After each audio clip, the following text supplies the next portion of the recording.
at you with yet another DJs BrewTube beer review. You know what, guys? I came home today. I said I need a beer that's tasty, but I'm not going to get crunked after I drank it because I got some work to do later on tonight, and I don't want to be out on the astral plane. So what did I do? I fished around in my refrigerator, and I found me a beer from Firestone Walker Brewing Company out of Paso Robles, California, US of A. Yay, yay! And I grabbed their Pivo Pilsner. Now, this beer is a year-round serving. It's a Pilsner, as the name suggests, but it's only distributed on the West Coast. I'm here on the East Coast, so luckily enough, while I was on my trip to Las Vegas, I was able to acquire said beer. This one clocks in at 5.3% ABV and 40 IBUs. They're employing three kind of hops in this beer: Hallertau, Magnum, and they're dry hopping it with a fairly new hop called Saphir or Sapphire. So, this is 100% stainless steel fermentation on this. They use both stainless steel and wood fermentation vessels at Firestone Walker to produce their beers. So, I'm eager to get into this one because I haven't had many of the sessionable Firestone Walker, actually any. Yeah, now that I think of it, I haven't had any of the sessionable Firestone Walker beers, only the big ones. I've had Union Jack, which is sort of sessionable, but it's not 5.3%. It clocks in a little higher than that. So let's get the cap popped on this, get it in my ancient Mount St. Mary's glass, which is over 25 years old. Damn, I'm old. Anyways, let's get it in the glass and see what's going down with this one. Ooh, nice hiss off the top. Cool Pils cap on the top of there. And on the inside, it says, "We are living beer." Okay, great. I'm glad you are. So let's see what we got going on this one. Yep, nice and clear like a Pilsner should be. We'll pour this one, won't go too crazy. Leave a little room at the top for us so we can put the old snaz in there.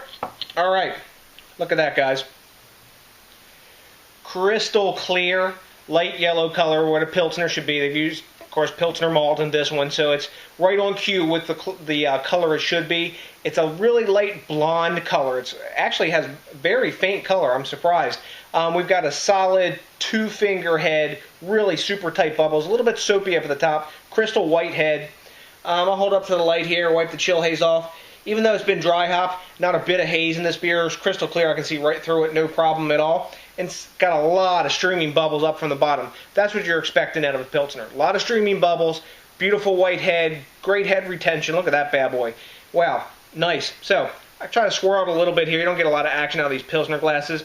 There's some glass lacing, 5.3%. I'm sure there's no alcohol legs. I can't really see here, but I'm sure there's none on this one. Let's get a nose. Classic looking Pilsner. Let's see what the aroma says about it. Ooh, wow.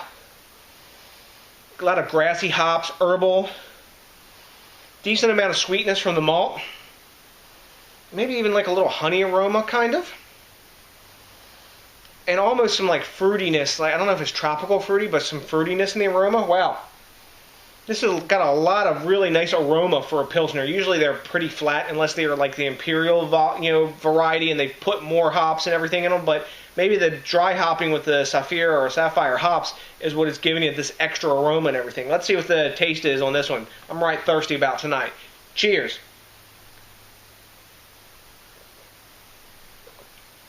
Wow. That's got a nice bite. Wow.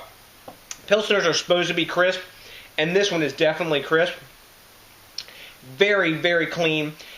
I'm surprised. The mouthfeel is really impressive on this right off the bat, but even before I get into the taste, the mouthfeel isn't like super watery thin like most of these Pilsners are. Wow, that's nice. The taste on it, you're getting the hops right up front. Let me get a taste again here.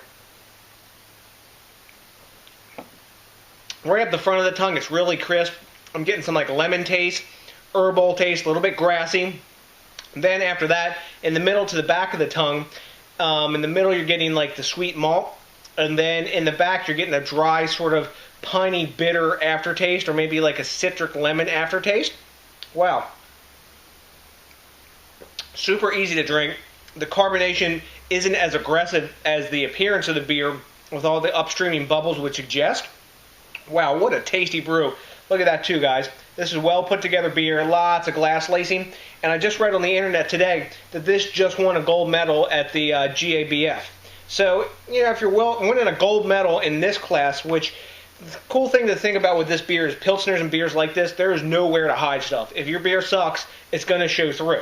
And if there's an off flavor in it, or it's not made right, it's going to show through because there's so little malt and body in these beers overall and what they're made up of to hide things. So, let's give this bad boy a grade. I'm liking this beer. Rate Beer's given it a 95, which I think is a little bit, that's pretty high. And Beer Advocate's given it an 86. I'm going to give this one, I think I'm going to give it a 92. I'm going to give it a solid A-. It's a really good beer, super drinkable. I would definitely buy this again. It's not a real complex flavor-wise beer. No Pilsners are.